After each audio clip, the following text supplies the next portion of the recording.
नारायण नारायण, इस शब्द से आपको कौन याद आता है? इस शब्द से याद आते हैं नारद मुनि। और यहाँ धरती पर जिन्होंने इस भूमिका को इतने ही सकारात्मक तरीके से निभाया था कि उनकी छवि लोकप्रिय हो गई थी नारद मुनि के नाम पर। मैं बात कर रही हूँ अभिनेता जीवन की। फिल्म अभिनेता जीवन का जन्म 24 अक्टूबर 1915 को श्रीनगर, जम्मू और कश्मीर में हुआ था। उनका वास्तविक नाम ओंकार नाथ धर था। वे हिंदी फिल्मों के प्रसिद्ध अभिनेता थे। उन्होंने फिल्मी पर्दे पर अपनी भूमिकाओं को बड़ी ही संजीदगी से निभाया।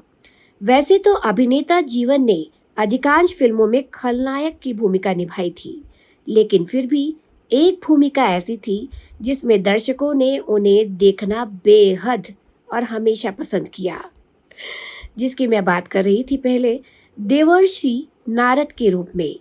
उनके द्वारा निभाई गई भूमिका को दर्शक कभी नहीं भूल पाएंगे। नारद मुनि के पौराणिक पात्र को अभिनेता जीवन ने 60 से भी अधिक फिल्मों में पर्दे पर जीवंत किया है। जी हाँ, जीवन को बचपन से ही अभिनेता बनने का मन था। उनके पुत्र और खुद भी एक जाने माने अभिनेता किरण कुमार ने एक पुराने साक्षात्कार में बताया था कि जीवन के पिता पाकिस्तान में स्थित गिलगिट के गवर्नर थे। जीवन की माताजी का देहांत सन 1915 में जीवन साहब के जन्म के समय ही हो गया था। उनकी उम्र 3 साल की होते होते जीवन के पिताजी भी चल बसे, किंतु गवर्नर साहब के खानदान के पुत्र को सिनेमा में अभिनय जैसे उस समय के निम्न व्यवसाय से नाता जोड़ने की इजाज़त परिवार वाले कैसे दे देते। लिहाजा 18 साल की उम्र में जेब में मात्र 26 रुपये लेकर ओंकार नाथ धर बम्बई जाने के लिए घर से भाग गए, यानी कि मुंबई जाने के लिए वो घर से भाग गए। जीवन का घर का नाम जीवन किरण था और लोग समझते थे कि उन्होंने अपने साथ बेटे का भी नाम जोड़ा था, परंतु हकीकत ये थी कि उनकी पत्नी का नाम किरण था। वे लाहौर की थीं। पर्दे पर अधिकतर खलनायक की भूमिका करने वाले जीवन निजी जीवन में इतने भले थे कि पैसों के मामले में कोई अगर उन्हें दगा दे जाए तो वे कहते थे उस व्यक्ति को ज़्यादा ज़रूरत होगी। मुंबई में फिल्मी दुनिया में प्रवेश के लिए स्टूडियो में जो भी काम मिला वो स्वीकार करते गए। जीवन साहब और बाद में शोले जैसी अनेक फिल्मों के अद्भुत कैमरामैन द्वारका दिवेश, यानी कि द्वारका दिवेचा, दोनों दोस्त मिलकर शूटिंग के दौरान स्टार्स के चेहरे चमकाने के लिए उन पर प्रकाश फेंकने वाले, यानी कि रिफ्लेक्टर्स को संभालने वाले मजदूर बन गए।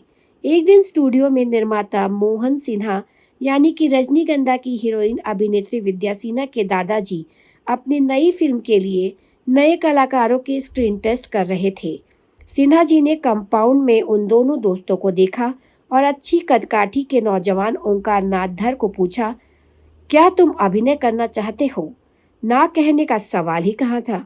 उनका स्क्रीन टेस्ट हुआ और स्वाभाविक था कि परिणाम अच्छा था। सिन्हा जी ने पूछा, क्या करते हो? और युवा ने बताया कि वह उनके स्टूडियो में रिफ्लेक्टर संभालता है। दूसरा सवाल आया, क्या कुछ गा सकते हो? जवाब में ओंकार जी ने पंजाब की अमर प्रेम कथा हीर रांझा की कुछ पंक्तियां सुनाई और एक मजदूरी करने वाले व्यक्ति की अभिनेता की जो अभिनय की यात्रा है का आरंभ है फैशनेबल इंडिया नाम की फिल्म से शुरू हो गया। जब ओंकार नाथ धर यानी विजय भट्ट की फिल्म में काम करना उन्होंने शुरू किया, तब उन्होंने अपना नया नाम लिया, यानी कि उनको एक नया नाम दिया गया जीवन, जो जीवन भर उनका नाम रहा। उनके अभिनय की एक खासियत ये थी कि खलनायकी में ये कॉमेडी में डाल देते थे, यानी कि खलनायकी में भी कॉमेडी होती थी इनकी। उन्हें दिलीप कुमार के खिलाफ खलनायक के रूप में फिल्म कोहिनूर में देखें आप या नया दौर में देखें, अभिनेता जीवन की टक्कर एक अलग ही माहौल खड़ा करती थी। उनका काम अमर अकबर एंथनी में भी काफ़ी सराहा गया था।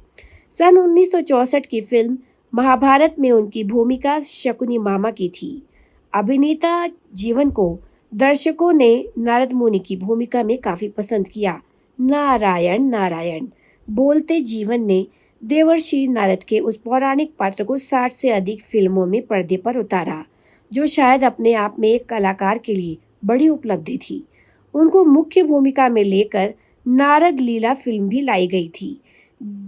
फिल्म जॉनी मेरा नाम के एक दृश्य में 80 लाख के हीरे छुपाने वाले स्मगलर हीरा यानी कि जीवन से जब पुलिस पूछताछ करती है तो वे सिगरेट का धुआं निकालते हुए कहते हैं, कमिश्नर साहब, आपको जो चार्ज लगाना हो लगाकर छुट्टी कीजिए, फालतू अफवाहों पे बहस करने से क्या फ़ायदा।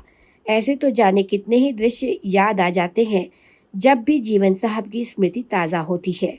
लेकिन दर्शकों ने जीवन को सबसे ज़्यादा नारद मुनि की भूमिका में अपनी यादों में बसाया है।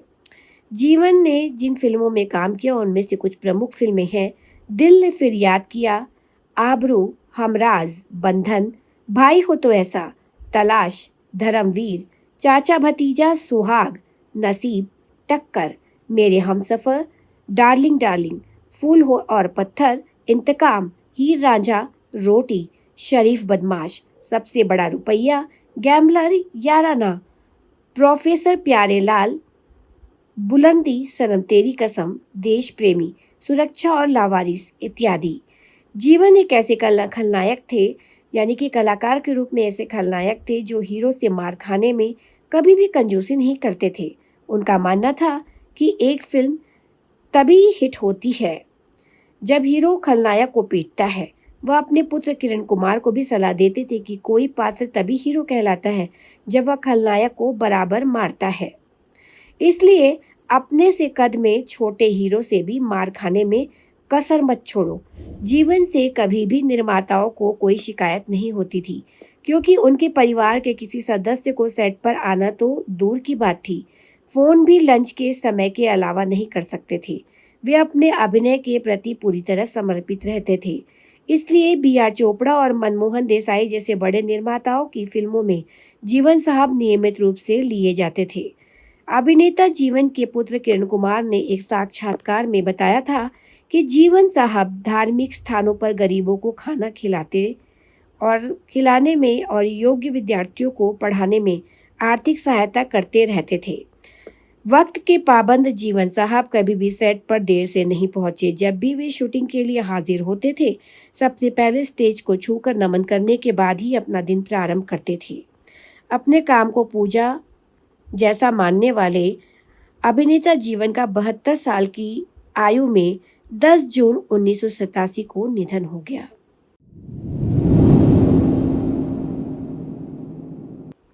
तो बॉलीवुड में आज के लिए इतना ही। मुझे दीजिए अनुमति, फिर मिलूंगी आपसे जल्दी ही। तब तक के लिए नमस्कार।